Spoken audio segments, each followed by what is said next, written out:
तर लास्ट गुढीपाडव्याला मी यशला असं साडी वगैरे नेसून सरप्राईज दिलं होतं.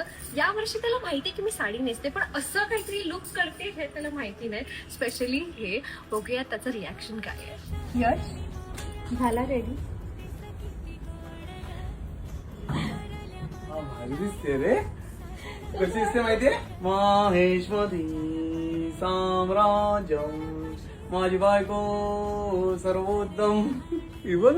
भाई सेम तशीच दिसते बघ. हे सगळं दिसतं आवलंय म्हणून तर बोलते माहेश्वरी साम्राज्यम दिसते. एक नंबर. माझ्या इस्त्री झालेले आहेत, मी पण दिसणार तुझ्यासोबत बाहुबली. भाई मस्त लवकर रेडी हो, लवकर लवकर. माहेश्वरी साम्राज्यम